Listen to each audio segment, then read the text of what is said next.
25-26 রাজ্য বাজেট নিয়ে বর্তমানে তোলপাড় বিধানসভা থেকে রাজ্য রাজনীতি।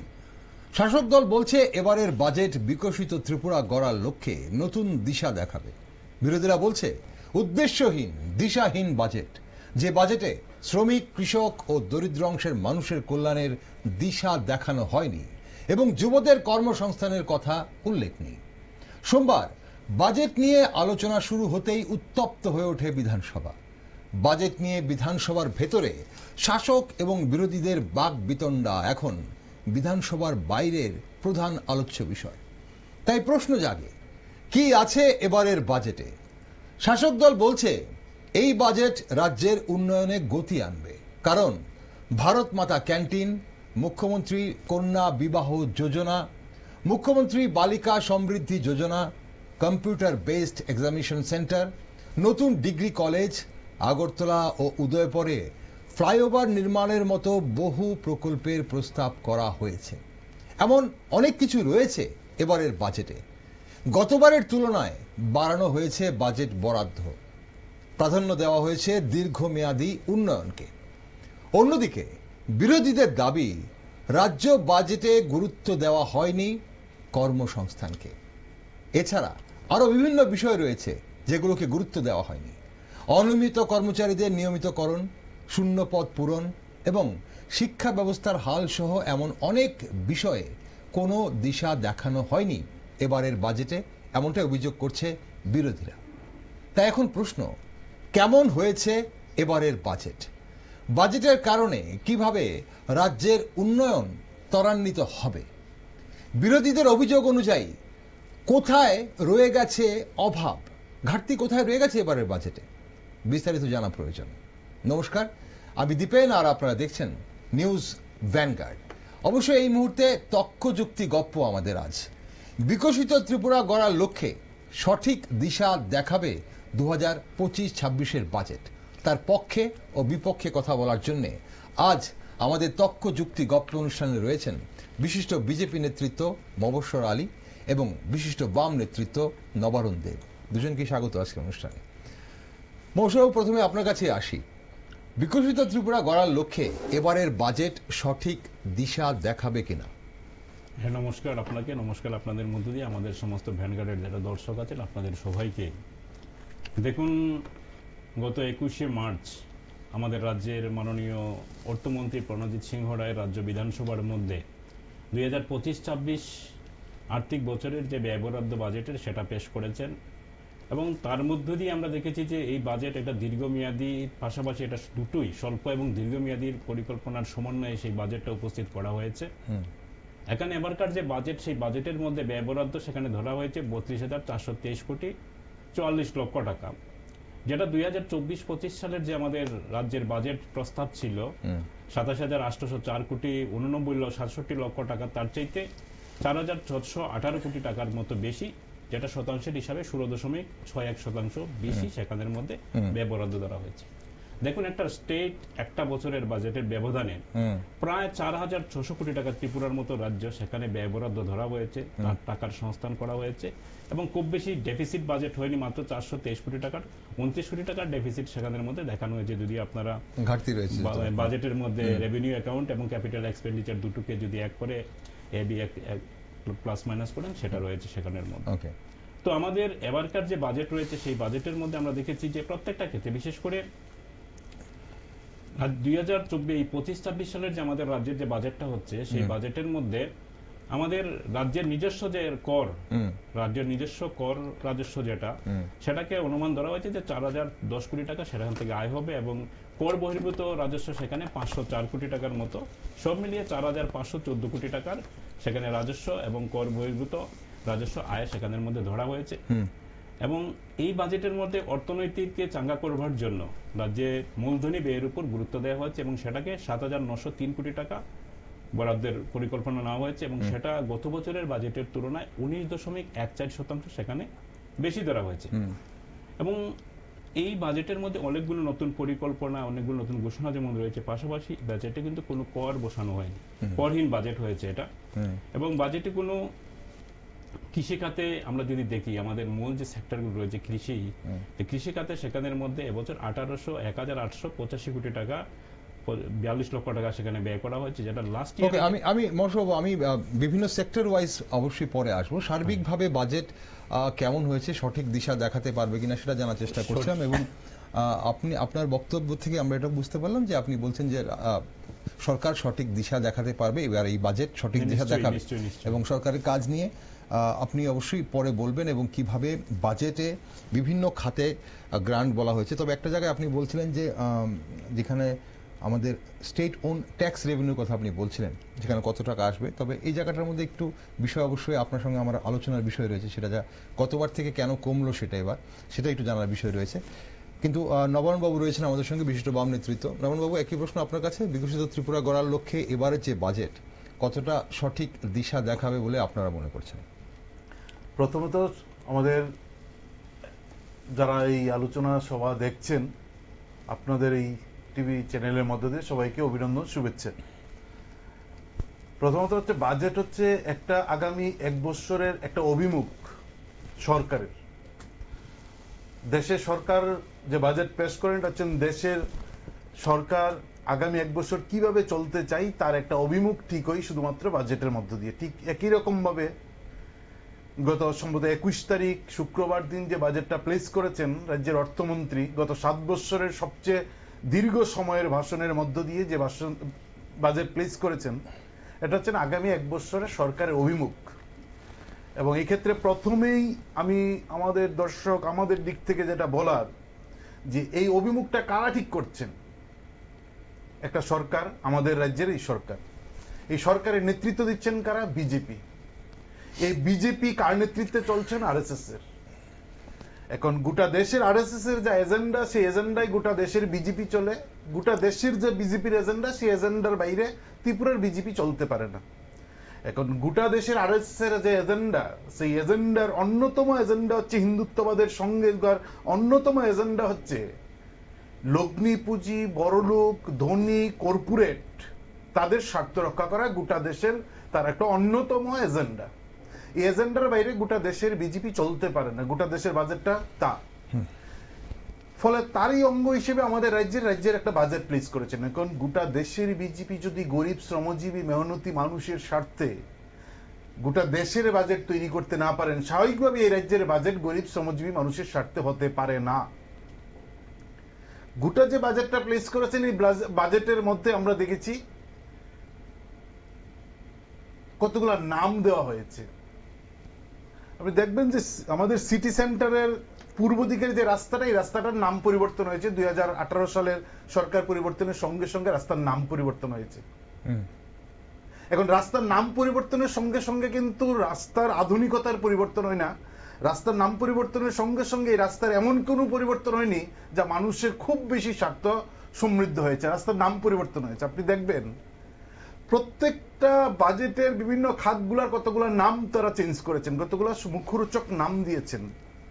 বিজেপি আসার পর আমাদের দেশে যখন মহিলাদের উপর আক্রমণ বেড়ে যায়, মানুষের নজর ঘুরানোর জন্য একটা নাম তারা দিয়েছেন, বেটি বাঁচাও বেটি পড়াও। এই নাম দেওয়ার পর আমাদের দেশের মহিলাদের উপর আক্রমণের সংখ্যা ক্রমাগত আরো বৃদ্ধি পাচ্ছে। একই রকম ভাবে মানুষের নজর ঘুরিয়ে দেওয়ার জন্য বাজেটের কতগুলা নাম তারা, এই নাম সেই নাম তারা নাম দিয়েছেন। আমি বলছি যে নামগুলো দিয়েছেন, বাজেট বেড়েছে।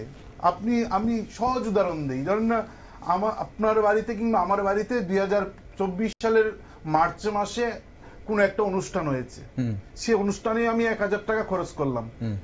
ঠিক তার 1 বছর পর, এই বছর মার্চ মাসে একই অনুষ্ঠান, একই ডেকোরেটর দিয়ে আমি একই ডেকোরেশন করালাম, একই ধরনের চাল কিনলাম, একই তেল কিনলাম। চালের দাম বেড়েছে, তেলের দাম বেড়েছে, নুনের দাম বেড়েছে, ডেকোরেশনের খরচ বেড়েছে। ওই 1000 টাকায় কিন্তু 2024 সালে মার্চ মাসের অনুষ্ঠানের খরচ, সেম খরচ 2025 সালে করতে পারেনি। স্বাভাবিকভাবে বাজেটটা বাড়ছে। এটা মানে বিজেপির কৃতিত্বের কিচ্ছু নেই। এই বাজেটটা বাড়বেই, স্বাভাবিকভাবেই বাড়বে। জিনিসপত্রের দাম বাড়ছে, ফলে এই বাজেটটা বাড়বে। বাজেটটা কত বেড়েছেন? শতকরার হিসেবে মাত্র 16.61%। কিন্তু জিনিসপত্রের মূল্য বৃদ্ধির হিসাবটা আমরা যদি ধরি, এই কত শতাংশ বেড়েছে সেটা আমাদের দেখতে হবে। কারণ বাজেট যে ধরা হয়েছে, খরচ কি হবে সরকারি ইনফ্রাস্ট্রাকচার করবেন, ইট কিনবেন, রড কিনবেন, দাম কত শতাংশ বৃদ্ধি হয়েছে গত 1 বছরে। ফলে আমরা দেখছি যে সরকার যে বাজেটটা প্লেস করেছেন তার মধ্যে দিয়ে নতুন করে মানুষের আয় উপার্জন কিভাবে বাড়ানো যায়, মানুষের কর্মসংস্থানের কি হবে, নতুন করে মানুষ তার আর্থিক যোগানকে আরো শক্তিশালী করার জন্য, তাদের আয়ের উৎসগুলোকে আরো শক্তিশালী করার জন্য, নতুন শিল্প, ছোট কুটির মাঝারি শিল্প তৈরি করার প্রশ্নে এই বাজেটের একটি শব্দ ব্যবহার করেননি মাননীয় অর্থমন্ত্রী। ফলে যে বাজেটটা প্লেস করেছেন একটা সাদা মাটা যে বাজেটের মধ্য দিয়ে কোনো দিশা নেই। আগামী দিনের একটা উন্নত সমৃদ্ধ ত্রিপুরার স্লোগান আছে, কিন্তু বাস্তবায়িত করার কোনো বাজেট এই 21 তারিখ মাননীয় অর্থমন্ত্রী প্লেস করতে পারেননি। এটা রাজ্যের মানুষের দুর্ভাগ্য। ওকে, আসবো নবানবাবু আপনার কাছে আরেকবার। মহসিনবাবু, আমরা যে কথাগুলো বলছিলেন নবানবাবু আপনি শুনেছেন, এটাই বিরোধীদের অভিযোগ, এবং যেটা আরো অনেকগুলো অভিযোগ রয়েছে ওনারা বিভিন্ন জায়গায় ওনারা করছেন, সেগুলো আমরা হয়তো আলোচনায় আনবো যদি সময় থাকে। তবে একটা গুরুত্বপূর্ণ বিষয় হচ্ছে, আপনি শুরুতেই আপনার বক্তব্যে আপনি রাজস্ব আয়ের কথা বলছেন, রাজ্যের নিজস্ব আয়ের কথা বলছিলেন। আপনি স্টেটস ওন ট্যাক্স রেভিনিউ, রাজ্যের যে ট্যাক্স রেভিনিউ, সেটা গত বছর 13.68% ছিল, 13.68। এবার স্টেটস ওন ট্যাক্স রেভিনিউ 12.53, সেটা কমলো। এখন যখনই বাজেট হয়, রাজ্যের বাজেট হয়, নবনবাবু বলছিলেন যে ইউনিয়ন বাজেট যেভাবে হয় তার বাইরে রাজ্য বাজেট হতে পারে না। এখন কথা হচ্ছে, যখনই রাজ্যের কোনো বাজেট হয় তখন আমরা ত্রিপুরার মতো ছোট্ট রাজ্যে আমরা দেখি আমার রাজস্ব নিজের আয় কতটা বাড়ছে, সেটা আমাদের একটা গুরুত্বপূর্ণ বিষয় থাকে। কারণ নিজস্ব আয় থাকলে আমার মনের জোর থাকে, কাজের জোর থাকে। সেটা কেন কমলো, ট্যাক্স ওন রেভিনিউ কেন কমলো, এটা একটা প্রশ্ন আপনার কাছে। পাশাপাশি রাজ্যে এই বাজেট কিভাবে, রাজ্যবাসী কিভাবে লাভবান হবে, যেটা নবনবাবু বলছেন যে কোনো দিশা দেখাতে পারেনি, কোনো কর্মসংস্থান নেই, আগামী দিনের যারা যুবরা আছে তাদের কর্মসংস্থানের কোনো ব্যবস্থা নেই, এমএসএমইর কোনো ব্যবস্থা নেই। তো আপনারা কিভাবে কি মনে করছেন যে বাজেটে মানে কোথায় অভাব রয়েছে? দেখুন, আপনি যেটা বলছিলেন যে গত বছর আমাদের রাজস্ব নিজস্ব যে আয় ছিল রাজ্যের, সেটা আমাদের যে পার্সেন্টেজ অফ ইনক্রিজ ছিল লাস্ট ইয়ারে, সেই পার্সেন্টেজ থেকে 1%-এর মতো কমে গেছে। এবারকার যে বাজেট, গত বছরের বাজেটের প্রস্তাবিত বাজেট ছিল 27,804 কোটি টাকা, এবছর সেটা বেড়ে হয়ে গেছে 32,423 কোটি টাকা। এখানে 4,600 কোটি টাকা বাজেট ব্যয় বরাদ্দ বৃদ্ধি হয়েছে, কিন্তু তার সাথে নতুন ট্যাক্স তো ওইভাবে আর নতুন করে বসানো হয়নি। পুরানো যেটা ছিল, যেহেতু বাজেটের ব্যয় বরাদ্দটা বেশি হয়ে গেছে, স্বাভাবিক কারণে ইনক্রিজ অফ পার্সেন্টেজ এটা একটু কম হবে, এটা অতি স্বাভাবিক বিষয়। ওকে, এটা ওই মানে কিভাবে টাকা, একটা টাকা যখন আমরা হিসাব করি কিভাবে আসে এবং কিভাবে যায়, এই আসার মধ্যে দেখা যাচ্ছে স্টেটের যে শেয়ার জিএসটি বা সেন্ট্রাল ট্যাক্সের যে শেয়ার রয়েছে ডিউটিজে, সেখানে বেড়েছে, কিন্তু নিজস্ব যে ট্যাক্স রেভিনিউটা, স্টেটস ওন ট্যাক্স রেভিনিউ, সেটা কমেছে। ওকে, এবার বলুন, আমাদের রাজ্যের নিজস্ব ট্যাক্স গত 7 বছরে আগের যে অবস্থায় ছিল সেটা প্রায় ডবলের উপরে এই সময়ের মধ্যে হয়েছে, এটা তো অস্বীকার করার কোনো উপায় নেই, সেটা হয়েছে। নবারুণ বাবু যেটা বলছিলেন যে আমাদের রাজ্যের বাজেটের মধ্যে কোনো দেশা দেখাচ্ছে না, যে আমাদের মার্কেটের জিনিসপত্রের দাম বাড়ছে, তার সাথে সাথে বাজেট বাড়াটা খুব স্বাভাবিক বিষয়। কিন্তু আমি যদি দেখি যে 2017-18 ফাইন্যান্সিয়াল যে বাজেটটা হয়েছিল ত্রিপুরা রাজ্যের মধ্যে, তার চাইতে এবারকার 7 বছরের ব্যবধানে যে বাজেটটা হয়েছে 103% তার ইনক্রিজ হয়েছে। আচ্ছা, আমি যদি তার আগের 7 বছর যদি ধরি, 2010 থেকে 17, 10-এর বাজেট যদি ধরেন 10 থেকে 17 কিন্তু 103% ইনক্রিজ হয়নি। তো তৎকালীন সময় প্রতিটা বছরই তো জিনিসপত্রের দাম বাড়ছে, তার সাথে সঙ্গতি রেখে বাজেট হচ্ছে, ইনক্রিজটা কিন্তু এখনকার এই 7 বছরই কিন্তু বেশি হয়েছে। আপনি যদি দুটাকে টালি করেন আপনার মধ্যে এমনিতেই পরিষ্কার হয়ে যাবে। আচ্ছা, দ্বিতীয় যে বিষয়টা আমি বলতে চাইছি, এবারকার বাজেটে বলছেন যে কোনো দিশা দেখাতে পারছে না সর্বক্ষেত্রে। আমি যদি ধরি আপনাকে এক এক করে, আপনার কৃষিক্ষেত্রে আমাদের রাজ্যের মধ্যে এবছর বাজেট, আমি আগেই বলেছি যে আমাদের এই সেখানে ব্যয় বরাদ্দ সেখানের মধ্যে গতবারের চাইতে সেখানের মধ্যে প্রায় 9.49% বেড়েছে, সেখানের মধ্যে 1885 কোটি টাকা হয়েছে। আচ্ছা, তো কৃষিক্ষেত্রে দিশা দেখাতে পারছেন এই যে বাজেট বরাদ্দ বৃদ্ধি, অন্যদিকে সরকারের যে পরিকল্পনা, যেমন আমাদের রাজ্যের মধ্যে আমরা দেখতাম যে আগে ফুড কর্পোরেশন অফ ইন্ডিয়া আমাদের রাজ্যের কিংবা দেশের উৎপাদিত ফসল কিনতেন সেখানের মধ্যে, কিন্তু আমাদের রাজ্য থেকে সেটা কেনা হতো না। সরকার এই প্রকল্প চালু করেছে, তার মধ্যে দিয়ে আমাদের রাজ্যের মধ্যে ব্যাপক সংখ্যার কৃষক তার মধ্যে দিয়ে আজকে উপকৃত হচ্ছেন। কৃষিকে কিভাবে আত্মাধুনিক করা যায়, ফসলের যাতে উৎপাদন বাড়ানো যায়, তার জন্য সমান্তরালভাবে সেই কাজগুলো সেখানে ধারাবাহিকভাবে সেখানের মধ্যে হচ্ছে, এটা তো অস্বীকার করার মতো কোনো জায়গা নেই। ঠিক এমনি ভাবে প্রত্যেকটা সেক্টর ধরে যদি আপনি আলোচনা করেন, এক দুটা ব্যতিক্রম হতে পারে, আর না হলে কিন্তু প্রায় সবগুলো সেক্টরে কিন্তু কম বেশি ইনক্রিজ সেখানের মধ্যে আছে, অস্বীকার করার কোনো উপায় নেই। এবং মূলত যে ইনফ্রাস্ট্রাকচার ডেভেলপমেন্ট মূলধনী খাতে ব্যয়টা বাড়ানোর প্রশ্ন হচ্ছে দীর্ঘমেয়াদী উন্নয়নের বিষয়টা যেটা হচ্ছে আমাদের ইনফ্রাস্ট্রাকচারের ক্ষেত্রে যদি ধরেন আপনি, ইনফ্রাস্ট্রাকচারের ক্ষেত্রে একটা বিরাট পরিবর্তন কিন্তু এই সময়ের মধ্যে আমাদের রাজ্যের মধ্যে হয়েছে। সেটা আপনি যে কোনো ক্ষেত্রেই ধরেন, যেমন আজকে আমাদের স্বাস্থ্যের ক্ষেত্রে একটা পরিকাঠামো যে ছিল না, আমি কথা বলবো না, ছিল, কিন্তু সেটাকে আরো কি করে উন্নত করা যায় তার জন্য আজকের দিন এই মুহূর্তে প্রায় 600 কোটি টাকার উপরে স্বাস্থ্য খাতেই আমাদের রাজ্যের মধ্যে ইনফ্রাস্ট্রাকচার ডেভেলপমেন্টের কাজ এই সময়ের মধ্যে চলছে। তো এই বাজেটের মধ্যে নতুন নতুন সংস্থান দেখা হয়েছে, কারণ বিস্তৃত আলোচনার তো এখানে অবকাশ নেই, এমনি প্রত্যেকটা ক্ষেত্রে। এখন একটা বিষয় অবশ্যই আপনার যে বাজেট যে বৃদ্ধি হয়েছে সেটা আপনিও বলছেন এবং বলছেন, শাসক দল বলছে, নেতৃত্বরা বলছে যে বাজেটের প্রত্যেকটা জায়গাতে 32,000 কোটি টাকা যেমন হয়েছে, গতবার 27,000 কোটি সামথিং ছিল, এবার 32,000 কোটি টাকা সামথিং হয়েছে।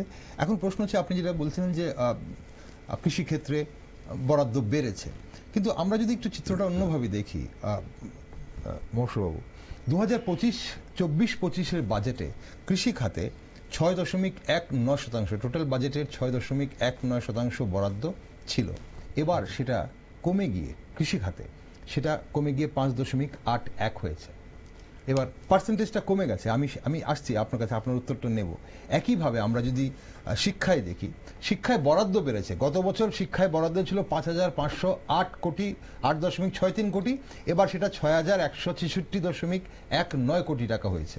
কিন্তু গত বছর সেটা ছিল 19.81%, এবার হয়ে গেছে 19.02%। মানে পার্সেন্টেজ, বরাদ্দের পার্সেন্টেজটা কমে গেছে শিক্ষাতেও, কৃষিতেও, স্বাস্থ্যেও। এটা কেন? দেখুন, 1-1.5% এদিক সেদিক তো হতেই পারে। আচ্ছা, টাকা যেহেতু 6,000 কোটি টাকা, 5,500 কোটি টাকা বেড়েছে, সেখানে 1%-1.5% এদিক সেদিক তো সেটা হতেই পারে, এটা তো বড় এমন কোনো বিষয় না।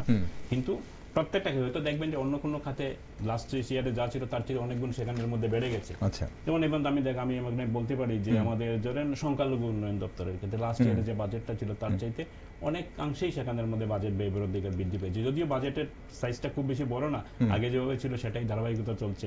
তারপরে এবছর কিন্তু লাস্ট ইয়ার গুলোর চাইতে অনেক বেশি বাজেট সেখানে বৃদ্ধি করা হয়েছে। আচ্ছা, সেইভাবে কোনোটাতে একটু বেড়েছে, কোনোটাতে একটু এদিক সেদিক তো হতেই পারে সেখানের মধ্যে। ওকে, আসবো আপনার কাছে। নরবাবু, এই যে রাজ্যে বর্তমানে 131টা কেন্দ্রীয় সরকারের প্রকল্প চালু রয়েছে এবং 38টা রাজ্য সরকারের প্রকল্প চালু রয়েছে, তবে এবারের বাজেটে খুব সম্ভবত আরো 13টি নতুন প্রকল্পের প্রস্তাব করা হয়েছে রাজ্যবাসীর কল্যাণে বা রাজ্যবাসীর উন্নয়নে। এখন প্রশ্ন হচ্ছে যে এই যে বিভিন্ন প্রকল্পগুলো, কেন্দ্র সরকারের প্রকল্পগুলো বা রাজ্য সরকারের প্রকল্পগুলো, সেই প্রকল্পগুলোর সম্পূর্ণ সুফল রাজ্যবাসী পাচ্ছে কিনা, বিশেষ করে প্রান্তিক জনগণের কাছে সুবিধাগুলো ঠিকঠাক ভাবে পৌঁছচ্ছে কিনা। এই আলোচনা যাওয়ার আগে আরেকটা বিষয় আমাদের মনে হয় মানে খুব সিরিয়াসলি এই বিষয়টা ভাবা দরকার, যে 2018 সালে যে সময় বামফ্রন্ট সরকারটা এই রাজ্যের ভোটে হেরে যায় এবং ক্ষমতা থেকে চলে যায়, তখন আমাদের রাজ্যের প্রতিটা মানুষের মাথা পিছু ঋণ ছিল 32,257 টাকা। আমাদের রাজ্যের মোট ঋণ ছিল 12,903 কোটি টাকা। যখন 12,903 কোটি টাকা, এটা হচ্ছেন সেই শচীন্দ্রলাল সিংহ থেকে শুরু করে নিপেন চক্রবর্তী, সুধীর মজুমদার, সমীর বর্মন, মানিক সরকার, দশরথ দেব, মানিক সরকার যেদিন ছাড়েন, এই দীর্ঘ বৎসরে মোট আমাদের রাজ্যের ঋণের পরিমাণ হচ্ছে 12,903 কোটি টাকা। মানে সেটা 77 সালে কত ছিল সেই পরিসংখ্যান আপনার কাছে আছে? শুরু থেকে 12,000 কোটি ছিল না, শুরু থেকে এখন পর্যন্ত, মানে আচ্ছা, হতে হতে হতে হতে 2018 সালে 12,309 কোটি টাকা হয়েছে। ওকে, তার মানে হচ্ছে একটা শিশু যখন ভূমিষ্ঠ হচ্ছে সেদিন, কিংবা প্রায় মৃত্যু সজ্জায় আছে 90-100 বছর একটা মানুষ, তার ঋণ হচ্ছে, তার মাথায় সরকারের বোঝা হচ্ছেন 32,257 টাকা। আজ যখন বাজেটটা প্লেস করলেন, আর সেদিন যখন একটা শিশু জন্ম নিচ্ছে, তখন তার মাথায় সরকারের ঋণের বোঝা হচ্ছে 54,695 টাকা। মোট সরকারের ঋণ হচ্ছে 21,878.26 কোটি টাকা। গত 7 বছরে এতগুলো সরকার, যখন বিজেপি, সিপিএম, বামফ্রন্টের সরকার ছিল, তখন এত বছরে মোট ঋণ জমতে জমতে হয়েছে 12,309 কোটি টাকা।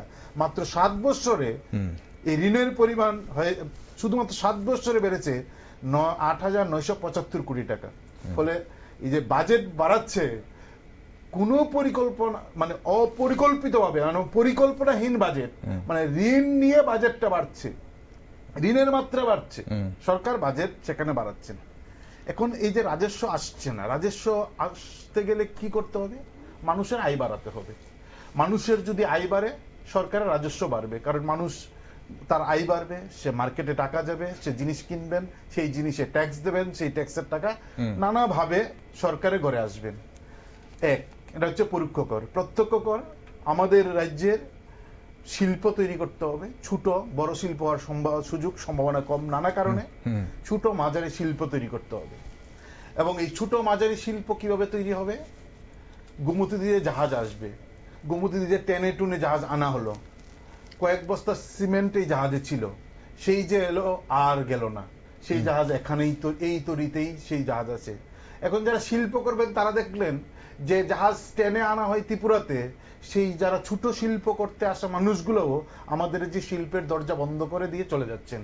একদিকে হচ্ছেন এই ধরনের নেতাদের যারা সরকারের মাথার উপরে বসে মন্ত্রী এমএলএরা যখন এই ধরনের মিথ্যা বুজরুকি মানুষের সঙ্গে দিচ্ছেন, আরেকদিকে এলাকায় এলাকায় যখন সমাজদ্রোহীরা তাদের তুল্য আদায়ের জন্য কালো ফরমান জারি করছেন, তখন রাজ্যের অসংখ্য ছোট ছোট শিল্প তারা গুটিয়ে দরজা বন্ধ করে চলে গেছেন। ফলে যেখান থেকে সরকারের রাজস্ব আসার কথা, সেখানে রাজস্ব আনার পথটা শাসক দলের নেতা কর্মীরা বন্ধ করে দিচ্ছেন। ফলে ছোট মাঝারি শিল্প যাই আছে সেগুলো আমাদের রাজ্যে প্রায় বন্ধের পথে। ফলে নতুন রাজস্ব আনার ক্ষেত্রে প্রধান প্রতিবন্ধকতা সরকার এবং শাসক দল তৈরি করছেন। ফলে এই ঘাটতি বাজেটটা তৈরি করতে হচ্ছে একটা রাজ্যের। এটা হচ্ছেন একটা ভয়ঙ্কর আশ্চর্যের দিক যে এই রাজ্যের যদি মানুষের ইনকাম বাড়ত, এটা স্বাভাবিক নিয়মেই রাজস্ব বাড়ার কথা ছিল। ওকে, স্বাভাবিক নিয়মে। ঠিক। আমি যে জিনিসটা জানতে চাইলাম আপনার কাছে, যে বিভিন্ন প্রকল্প ঘোষণা করা হচ্ছে বা প্রস্তাব করা হয়েছে এবার বাজেটে, এবং আগে থেকে অনেকগুলো রাজ্য সরকারের প্রকল্প এবং কেন্দ্র সরকারের প্রকল্প চলছে। আপনাদের নানান সময় নানান ধরনের অভিযোগ থাকে, সেই প্রকল্পগুলো বা বাস্তবায়নের দিকটা খুব ছোট অনুষ্ঠানের সময় খুব বেশি নেই আমাদের। একটা প্রকল্পের মধ্য দিয়ে বলছি, খুব ঘটা করে উদ্বোধন হয়েছিল। প্রতিটা রেশন শপের মধ্য দিয়ে আদা, জিরা, কেরোসিন তেল থেকে শুরু করে সরষের তেল, পেঁয়াজ, আলু, মসুরি ডাল সবকিছু দেওয়া হবে। যারা আমার কথা শুনছেন, কয়টা রেশনের মধ্যে দিয়ে প্রতি মাসে জিরা, হলুদ, কাঁচামরিচ থেকে শুরু করে শুকনা মরিচ, সরষের তেল দেওয়া হচ্ছে, আমি জিজ্ঞেস করতে চাই, সরকারই তো ঘোষণা করেছিলেন, এই সরকার ঘোষণা করেছিলেন, এই সরকারই তো ঘোষণা করেছিলেন করোনায় যাদের মৃত্যু হবেন তাদের 5 কোটি, 7 কোটি, 10 কোটি টাকা দেওয়া হবেন। করোনায় আমাদের রাজ্যের অসংখ্য মানুষের মৃত্যু হয়েছে, কয়জনের মৃত্যুর পর সেই পরিবার এই 10 কোটি টাকা পেয়েছেন? এই সরকারই তো, তারাই তো ঘোষণা করেছেন। ঘোষণার কি অভাব আছে? এই ঘোষণার অভাব নেই। সরকারটা ঘোষণার জন্য আছেন, প্রান্তিক মানুষের কাছে যাবে। কবে বন্যা হয়েছে? 1 বছর হতে যাবে আর কিছুদিন পর। এখন বড় বড় প্লাস্টিকের বালতি নিয়ে যাচ্ছেন, সেই বালতি নিয়ে কারাকারি ওই বস্কনগরের এমএলএ টেনে হিসেবে মহিলাদের ছুঁড়ে ফেলে দিয়ে সাধারণ মতো একটা প্লাস্টিকের বালতি বিতরণ করছেন, এবং এই বালতি যে বিতরণ করছেন এর মধ্যে আরো মহাকেলেঙ্কারি। ফলে এই যে প্রকল্প, এই প্রকল্প মানুষের কাছে যাওয়ার অসংখ্য মাইল দূরেই লুটে পুটে যারা খাচ্ছেন তাদের জন্য এই প্রকল্প সরকার ইচ্ছা করলেও শাসক দলের কারণে প্রান্তিক মানুষের কাছে যাওয়ার কোনো সুযোগ নেই, সরকারের সদিচ্ছা নেই, শাসক দল এটা যেতে দেবেন না, ফলে মানুষ একতে বঞ্চিত হবেন।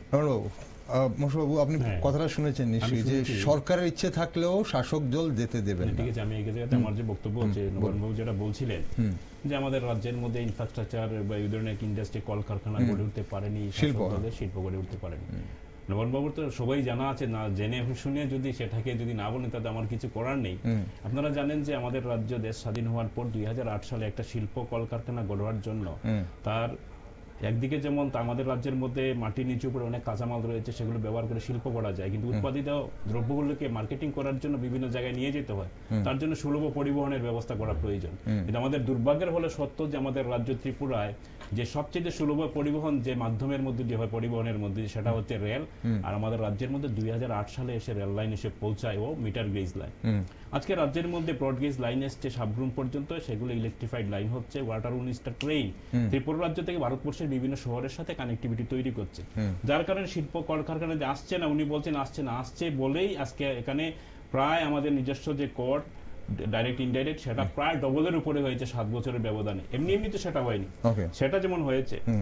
তাছাড়া যে স্কিমের কথাগুলো বলছেন, দেখুন আমাদের দেশের মধ্যে সেন্ট্রাল স্কিম আছে, রাজ্যগুলোর মধ্যে আমাদের নিজস্ব রাজ্যগুলোর স্কিম আছে, আমাদের যুক্তরাষ্ট্রের কাঠামোর মধ্যে কেন্দ্রীয় এবং রাজ্য আলাদা কিন্তু এই যে স্কিমগুলো রয়েছে, একটা রাজ্যের সার্বিক যে ডেভেলপমেন্টের পথে স্টেট গভর্নমেন্টের যেমন স্কিমগুলো রয়েছে, তেমন সেন্ট্রাল গভর্নমেন্ট স্কিম, দুইটার সমন্বয়ের ভিত্তিতে রাজ্যটা ডেভেলপ হবে।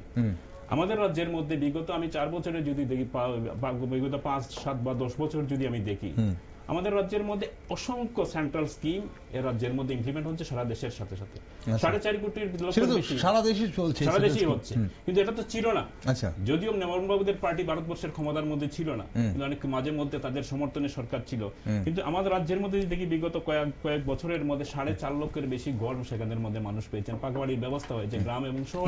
এখানে আমার মশাব, যদি এই মুহূর্তে যদি রাজ্যে যদি বিজেপি সরকার না থেকে, বিজেপি জোট সরকার না থেকে অন্য কোনো সরকার থাকতো, তাহলে এই 131টা স্কিম রাজ্যে থাকতো কিনা কেন্দ্র সরকারে? নিশ্চয়ই থাকতো। আচ্ছা, নিশ্চয়ই থাকতো। এর আগে বামফ্রন্টের সরকার ছিল, সেখানের মধ্যে স্কিম গুলো ছিল না যে এমনটা না ছিল। এখন প্রশ্ন হচ্ছে ইমপ্লিমেন্টেশন নিয়ে। বলছে সরকারের ইচ্ছা থাকলেও শাসক দলের ইমপ্লিমেন্টেশন হচ্ছে, এবং যে কথা বলছেন বিরোধিতা থাকলে হয়তো বিরোধিতা করতে হবে, সেগুলো নিশ্চয়ইভাবে করবেন, কিন্তু সেগুলো ইমপ্লিমেন্টেশন হচ্ছে না এমন কথা বলে হবে না। ব্যতিক্রমী ঘটনা 1-2টা থাকতে পারে, কিন্তু ওভারঅল সারা রাজ্যের মধ্যে সেগুলো বাস্তবায়িত হচ্ছে, এবং হচ্ছে বলেই আজকে তার পরিকাঠামোগত একটা বিরাট পরিবর্তন এসছে, এবং সেগুলো সর্বক্ষেত্রে যেমন যে কোনো ক্ষেত্রে ইনফ্রাস্ট্রাকচারাল ডেভেলপমেন্ট একটা বিরাট পরিবর্তন এই সময়ের মধ্যে রাজ্যের মধ্যে এসছে। ওকে, নবনবাবু আপনি শুনলেন মশাবাবু কি বলেছেন। কর্মসংস্থান নিয়ে একটা বিরাট বড় প্রশ্ন এবার উঠছে, এবং শুধু এবার নয়, বাজেটের জন্য নয়, বাজেটের আগেও বিভিন্ন যে রাজনৈতিক সভাগুলো আমরা দেখছি, সেখান থেকে কর্মসংস্থান, এবং আপনারা বরাবরই কর্মসংস্থান নিয়ে মাঠে ময়দানে রয়েছেন। তো এবারের বাজেটে কর্মসংস্থানকে কতটা গুরুত্ব দেওয়া হয়েছে বলে আপনাদের মনে হয়? আপনারা কি দেখছেন বাজেটে? না, বাজেটে তো কর্মসংস্থানের প্রশ্নে মানে প্রায় শূন্য। আমার মনে হচ্ছে যে আমাদের রাজ্যের সরকারের যারা মন্ত্রী বিধায়করা আছেন, আমি শুরুতেই যেটা বলছিলাম, এটা আরএসএস এর এজেন্ডা বিজেপির মাধ্যমে গোটা দেশে যা রূপায়ণ করতে চাই তারই অঙ্গ হিসেবে ত্রিপুরা, আলাদা কিছু না। গোটা দেশের বিজেপির এজেন্ডা হচ্ছে এই যে কর্মসংস্থানের জায়গায় আঘাত করা। এই কর্মসংস্থানের জায়গায় যদি সরকারের দরজা বন্ধ করে দেওয়া যায়, তাহলে বেসরকারি প্রতিষ্ঠানগুলা তার মানে সহজেই ফুলে ফেপে উঠতে পারবে। লগ্নি পুঁজি, একচেটিয়া পুঁজিপতিদের সুযোগ তৈরি করে দেওয়ার জন্য এই যে বেকারদের বেকার করে রাখা, কম মজুরিতে বেশি পরিশ্রম করবে, এবং সেই দিকে যাচ্ছে।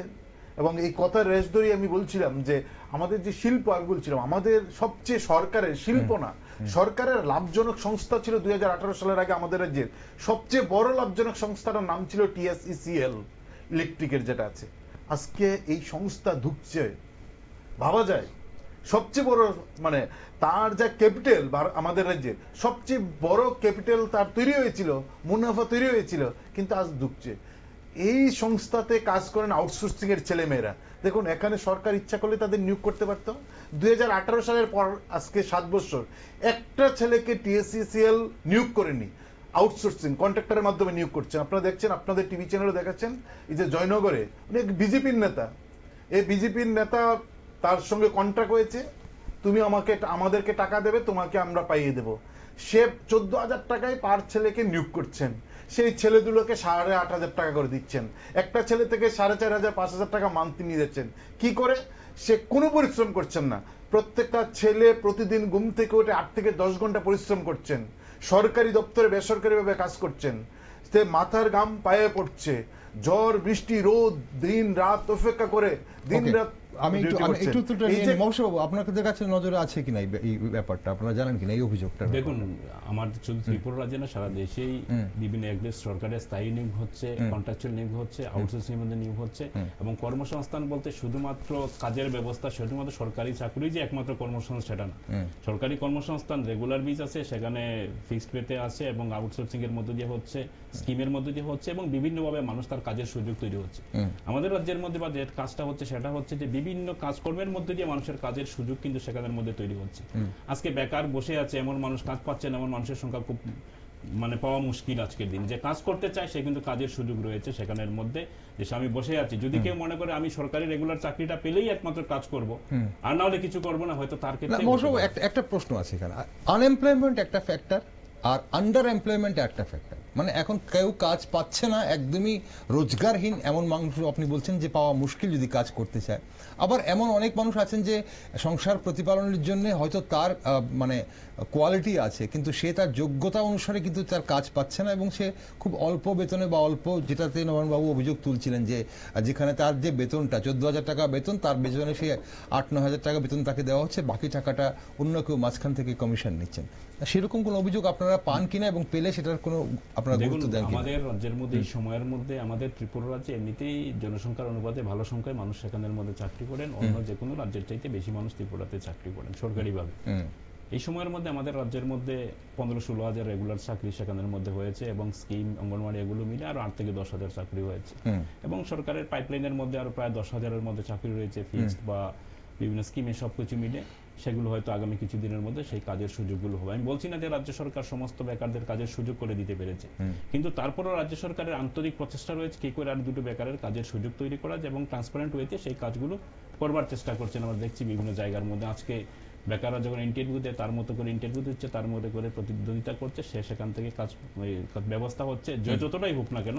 সেখানে অনেকেই বলতে পারেন আমার পাড়া থেকে চাকরি পেল, অনেকেই বলতেই পারেন আজকের দিনে কে পেল, যাদের যোগ্যতা সেই কাজগুলো করছে। তার বাইরে সরকারের যে সার্বিকভাবে যে ডেভেলপমেন্টের বিষয়টা, যেমন আমাদের রাজ্যের ট্যুরিজম ভিত্তিক, ট্যুরিজমের উপর নির্ভর করে এখানে একটা কর্মসংস্থান সুযোগ, এবং ট্যুরিজমের একটা বিরাট পরিবর্তন সেখানের মধ্যে এসেছে। আমি শুধুমাত্র আমার সাব ডিভিশনের কথা যদি আমি যেখান থেকে প্রতিনিধিত্ব করি, কৈলাসহর সাব ডিভিশন যদি ধরি, এখানে দীর্ঘদিনের একটা দাবি ছিল এলাকার মানুষের যে আমাদের কৈলাসহরের মধ্যে একটা যুবাবাস তৈরি করতে হবে 200, আমাদের এখানে থাকার জায়গা নেই, দীর্ঘ বছরের দাবি ছিল। আজকে সেখানে 17 কোটি টাকা ব্যয়ে সেই 200 আসন যুবাবাসের কাজ সেখানের মধ্যে শুরু হয়েছে। আমাদের এসডিএম অফিসের বিল্ডিংটা পুরানো ছিল দীর্ঘ বছরের, সেটা 8 কোটি টাকা ব্যয়ে তৈরি হচ্ছে। আমাদের ডিএম অফিসের প্রায় 23 কোটি টাকা ব্যয়ে কাজ শুরু হয়েছে। ডি এডিকশন সেন্টার হচ্ছে 8টা জেলাতে, 8টা আমার জেলাতে হচ্ছে 13 কোটি টাকা ব্যয়ে। সেন্ট্রালি সেটা উদয়পুরে আরেকটা হবে সেখানের মধ্যে। এইভাবে বিরাট কাজকর্মের ক্ষেত্রে, রাস্তাঘাটের ক্ষেত্রে, যেমন আমরা আগরতলায় আসতাম আগে, বা বারুণতলা যখন কৈলাসহর যেতেন 5 থেকে 5.5 ঘন্টা সময় লাগতো, সবারই অসুবিধা হতো। আমরা যখন যেত বা আপনারা যেতেন, আমরা যখন আসতাম একটা সমস্যা ছিল। আজকে এই ইনফ্রাস্ট্রাকচারাল ডেভেলপমেন্টের প্রশ্নে যেমন রোডের কানেক্টিভিটি ডেভেলপমেন্ট হয়েছে, তার দ্বারা কিন্তু সব অংশের মানুষ উপকৃত হচ্ছে, এবং এই কাজগুলো যখন হচ্ছে, এই কাজের মধ্যে দিয়ে কিন্তু অসংখ্য মানুষ কিন্তু কাজ করার সুযোগ সেখানে পাচ্ছেন, বিভিন্নভাবে কর্মসংস্থানের সুযোগ সেখানের মধ্যে হয়েছে। আজকে আমরা 2.5 ঘন্টায়, আজকে যেমন সকালে এসেছি 2.5 ঘন্টায় আগরতলা আসতে পেরেছি, দমনগর যেতে পারি 8 ঘন্টায় যেতে পারি, কুমারঘাট 20 মিনিটে যেতে পারি। এই যে কাজগুলো হচ্ছে, এইভাবে অনেকগুলো, কতগুলো বলবো, অনেকগুলো। আমাদের হাওড়ে একটা অ্যাকোয়াগার্ড হচ্ছে, এখানে অ্যাকোয়া ফিশারির মতো হবে, সেখান থেকে ট্যুরিজমের ব্যবস্থা হবে, প্রায় 100 কোটি টাকার একটা প্রজেক্টের স্যাংশন পাওয়া গেছে আমাদের। তো আমাদের এখানে ভিত্তি করে ট্যুরিজমের উপরে বিরাট প্রজেক্ট হচ্ছে, সেটা ট্যুরিজম বলুন বা মেডিকেল ট্যুরিজম বলুন বা বিভিন্ন প্রকল্পে। আমরা যেটা জানতে চাইছি, বা নবায়নবাবুর যে অভিযোগ যেটা বারবারই উঠে, যে কর্মসংস্থান রাজ্যের যারা কর্মহীন, যারা আমরা বেকার বলি না, আমরা কর্মহীন বলি, যারা কর্মহীন তারা কর্মসংস্থানের সুযোগ পাচ্ছেন না, এবং সেখানে অবশ্যই সরকারি চাকুরি একটা বিরাট বড় ফ্যাক্টর, এবং যে শূন্য পদগুলো রয়েছে সেই শূন্য পদগুলো পূরণ হচ্ছে না, এই অভিযোগ ওনারা ওঠান। এখন প্রশ্ন হচ্ছে যে আমার অনুষ্ঠানের সময় ফুরিয়ে গেছে, একদম শেষ জায়গায় আপনাদের কাছে জানতে চাইবো যে রাজ্যের জনগণ এবারের বাজেট থেকে, দেখুন ইনফ্রাস্ট্রাকচারাল ডেভেলপমেন্ট, সাস্টেনেবল ডেভেলপমেন্ট হবে, সেগুলো হওয়া উচিত, কারণ প্রত্যেক সরকারই সেটা করবে, সরকারকে করতেই হবে, রাজ্য চালাতে গেলে সেগুলো করতে হবে, অ্যাডমিনিস্ট্রেটিভ বিল্ডিং করতেই হবে। এখন প্রশ্ন হচ্ছে মানুষের জীবনযাত্রার মান উন্নয়নে কোন কোন জায়গায় মানুষের জীবনযাত্রার মান উন্নয়ন হবে বলে আপনি মনে করছেন, এবং নবায়নবাবু আপনার কি মনে হয়?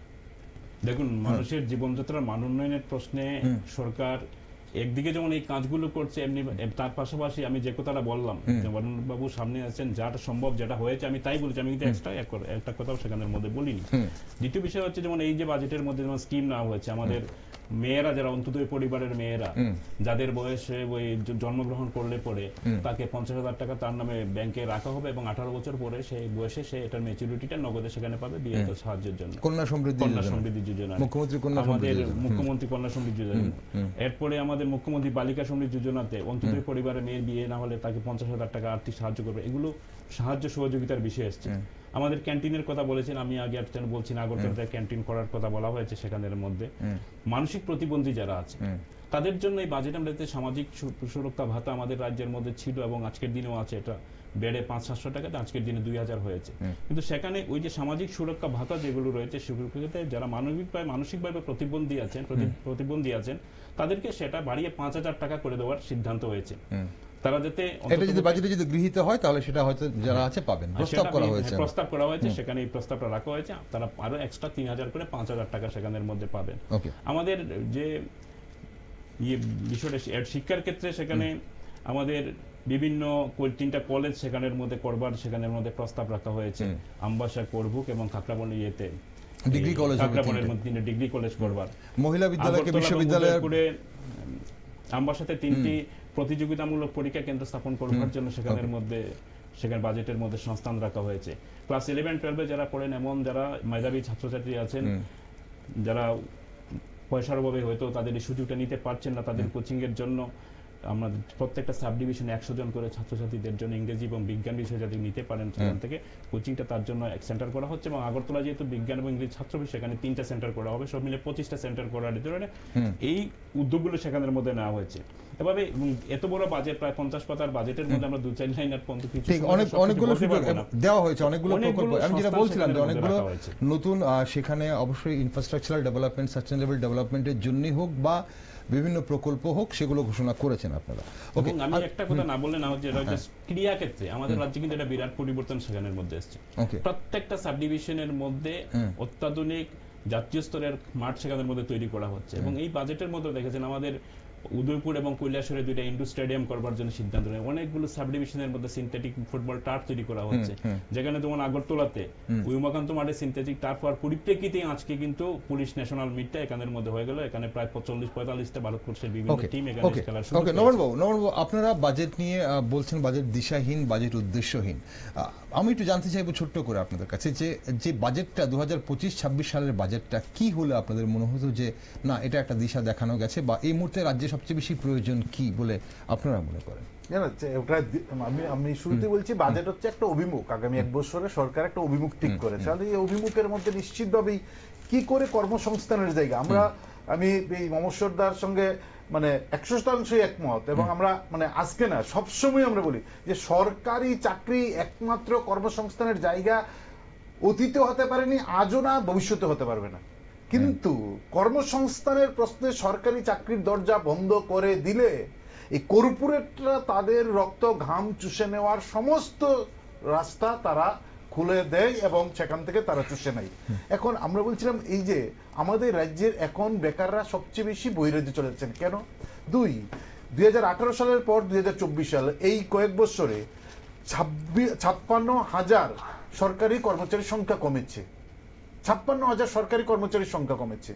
আপনি দেখবেন না, রাজ্যের মুখ্যমন্ত্রী সম্ভবত বলছেন যে 17,000 চাকরি হয়েছে। আমি তর্কের খাতিরে কোনো তর্ক না করে ধরেছি 17,000 চাকরি হয়েছে। আমাদের রাজ্যের প্রতি বছর গড়ে 4 থেকে 4,500 সরকারি কর্মচারী বয়সের কারণে রিটায়ারমেন্টে চলে যান। আমি 4,000 করে যদি ধরি তাহলে 4,000-এ 7 বছরে 28,000 সরকারি কর্মচারী রিটায়ারমেন্টে গেছেন।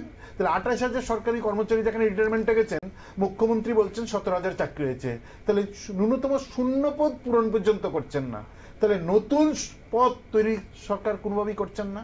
বলে এই যে কর্মসংস্থান হচ্ছে না, আমি বলছিলাম বিএড, হাজার হাজার ছেলে মেয়ে বিএড পাস করে বসে আছেন, সরকার নিয়োগ করছেন না। আমাদের রাজ্যের অসংখ্য প্রাইভেট স্কুল আছে, এই প্রাইভেট স্কুলে 15,000 টাকা দিয়ে ছেলেটা চাকরি করছেন। এই যে ছেলেটার যদি সরকারি স্কুলে চাকরি হতো তাহলে বিএড পড়া ছেলে মেয়ের মধ্যে একটা ক্রাইসিস তৈরি হতো। প্রাইভেট স্কুল তাদের টানতে গেলে তার বেতন বাড়াতো, এই ছেলেটার বেতন 30,000 টাকা হতো। এখন প্রাইভেট স্কুলগুলো দেখছেন হাজার হাজার ছেলে মেয়ে বেকার, সরকার তাদের চাকরি দিচ্ছেন না, তাদের সামনে মাত্র 15,000 টাকার বেতন ঝুলিয়ে দিচ্ছেন, তারা সেখানে দুটছেন। এই যে সুযোগটা তারা করে দিচ্ছেন। তার সঙ্গে যেটা বলবো, এই যে আজকে এখান থেকে কিন্তু তৈরি হচ্ছে, আমাদের অবাক হচ্ছে বিশ্রামগঞ্জে সম্ভবত আমাদের মাননীয় মুখ্যমন্ত্রী কিসের পূজা করছেন? ডি এডিকশন সেন্টারের ভূমি পূজা করছেন। আমি একদম খোলামেলা ভাবে বলছি, একদম সহজ সরল ভাষায়। আমার গ্রামে, আমার পাড়াতে একজন সকালবেলা আমি যখন ঘুম থেকে উঠে দেখি আমার বাড়ির উল্টো দিকের দোকানদার ঘুম থেকে উঠে সে পুজো দিচ্ছেন, দোকানটা খুলেই ধূপধুনা দিচ্ছেন। সে ধূপধুনা দেওয়ার সময় সে কি বলেন যে আজকে যেন আমার দোকানে বেশি বেশি করে কাস্টমার আসে, আমি বিক্রি করতে পারি। আমাদের রাজ্যের মাননীয় মুখ্যমন্ত্রী ডি এডিকশন সেন্টারের উদ্বোধনে পুজো করে কি তিনি ভগবানের কাছে বলছেন যে বেশি বেশি করে নেশা আসক্ত হয়ে আমার ডি এডিকশন সেন্টারে আসো, তার জন্য কি ডি এডিকশন সেন্টার খুলছে? কেন ডি এডিকশন সেন্টার খুলবে? তাহলে কি কেন তাহলে কি সব ডি এডিকশন সেন্টার বন্ধ করুন? নেশার বিরুদ্ধে যদি যুদ্ধ করে সরকার, যদি মনে করেন সরকার আমি নেশা বন্ধ করে দেব, ডি এডিকশন সেন্টার তাহলে কি না, তাহলে রাজ্যে যখন কোনো হাসপাতাল যখন তাহলে উদ্বোধন হয় তাহলে কি সেখানে বসে সরকার বলেন বা মুখ্যমন্ত্রী বলেন যে সবখানে শুধু রোগী আসুক? ব্যাপারটা নয়। ব্যাপারটা হচ্ছে যে এখানে রোগী আছে বলেই সেখানে হয়তো হাসপাতাল রোগী কে তৈরি করছেন? নেশা আসক্ত হচ্ছেন। কেন আসক্ত হচ্ছেন? ক্যান্সার অবশ্যই নেশা বন্ধ করতে হবে, অবশ্যই নেশা বন্ধ করতে হবে। নেশা রোগ এই দুটা কিন্তু এক না। নেশার মধ্য দিয়ে রোগী তৈরি হয়, সে নিজে নিজে রোগ তৈরি আনে, ডেকে আনে। আর একটা ক্যান্সারের পেশেন্ট একটা হাত ভেঙে গেছে, এটা নিজে নিজে তৈরি করে আনে না, অ্যাক্সিডেন্টের মধ্যে হাসপাতালে আছেন, অসুস্থ হয়। কিন্তু নেশা কিন্তু সরকার আনছেন না, সেখানে ডি এডিকশন সেন্টার খোলা মানেই তো যারা অলরেডি জড়িয়ে গেছেন তাদেরকে ভালো করার জন্য।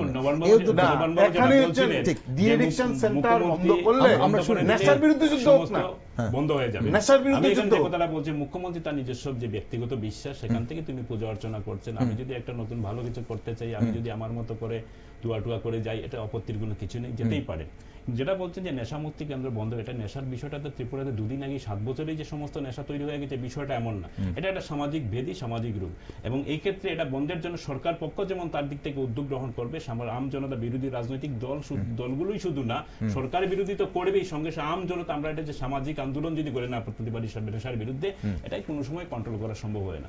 আমরা আমার যে বক্তব্য থাকবে, সরকার এই নেশার দ্বারা যারা আসক্ত হয়ে গেছেন, এটা কেউ চায় না আমার বাড়ির ছেলেটা সেখানে নেশার দ্বারা আসক্ত হয়ে যাক। সে বিজেপি করতে পারে, কংগ্রেস করতে পারে, সিপিএম করতে পারে, নেশা আমাদের আজকে এজেন্ডা ছিল না, আমার অনুষ্ঠান সময় ফুরিয়ে গেছে। তারা যাতে অন্তত সুস্থ জীবনে ফিরে আসতে পারেন, তার জন্য সরকারের যে উদ্যোগটা, সেটা ভালো উদ্যোগ বলে অনুষ্ঠানের সময় ফুরিয়ে গেছে। আমি এক কথায় উত্তর চাইবো আপনাদের কাছে। বাজেট, এবারে বাজেট প্রস্তাব করা হয়েছে, সেটা বাজেট পাস হওয়া উচিত কিনা, এই বাজেট পাস হওয়া উচিত কিনা নবান বাবু আপনি কি মনে করেন? বাজেট তো অলরেডি পাস হয়ে গেছে, অলরেডি পাস।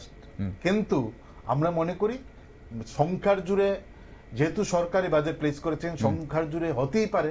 কারণ ঈশ্বরচন্দ্র বিদ্যাসাগর যখন বিধবা বিবাহের বিরুদ্ধে লড়াই করছিলেন, তখন ঈশ্বরচন্দ্র বিদ্যাসাগরের পক্ষে 900 মানুষ সই করতে রাজি হননি, আর বিধবা বিবাহের বিরুদ্ধে 36,000 মানুষ সই করেছিলেন।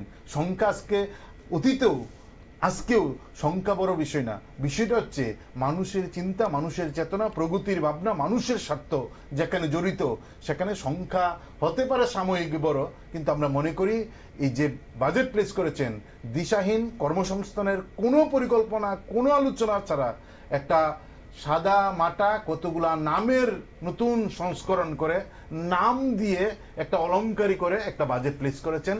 ফলে এটা অলংকারের বাজেট, মানুষের স্বার্থবিহীন সঙ্গে এই বাজেটটা হচ্ছে জনকল্যাণমুখী বাজেট, এবং সরকার তার দিক থেকে সর্বোচ্চ চেষ্টা করছে বাজেটের মধ্য দিয়ে আগামী 1 বছর ত্রিপুরা রাজ্যের অভিমুখ তাকে ঠিক করার জন্য, মানুষকে যাতে তার মধ্য দিয়ে উপকৃত করায় তার জন্য। কারণ কেউ কখনোই চায় না যে আমার হাত ধরে আমার প্রতি মানুষ বিরক্ত। মানুষ চাইছে, সরকার চাইছে মানুষকে উপকার করা এবং মানুষকে যাতে সহানুভূতি যাতে সরকারের পক্ষে আসে, এবং সেদিক থেকে এই বাজেট হচ্ছে জনকল্যাণমুখী বাজেট। এবং আমার বিশ্বাস রাজ্যের সমস্ত অংশের মানুষের সাহায্য সহযোগিতা নিয়ে আগামী দিন রাজ্য উন্নত ত্রিপুরার দিকে এগিয়ে যাবে। এবং বিরোধীদের থাকলে পরে তো আমার কিছু বিষয় নেগেটিভ অ্যাপ্রোচ করতেই হবে। বিরোধীদের জন্য বিরোধী না করে আমরা সবাই মিলে এই বাজেটের যাতে ইমপ্লিমেন্ট সঠিকভাবে করা যায়, সবাই মিলে প্রচেষ্টা করে রাজ্যকে যাতে অগ্রগতিতে দিকে এগিয়ে নিয়ে যাবে, তার চেষ্টা করে আমাদের থেকে। অসংখ্য ধন্যবাদ, অসংখ্য ধন্যবাদ মহসব, আপনাকেও ধন্যবাদ, নবান বাবু আপনাকেও ধন্যবাদ সময় দিয়ে আজ অবশ্যই আমাদের টকশোতে অংশগ্রহণ করার জন্য। ঠিক আছে, নমস্কার।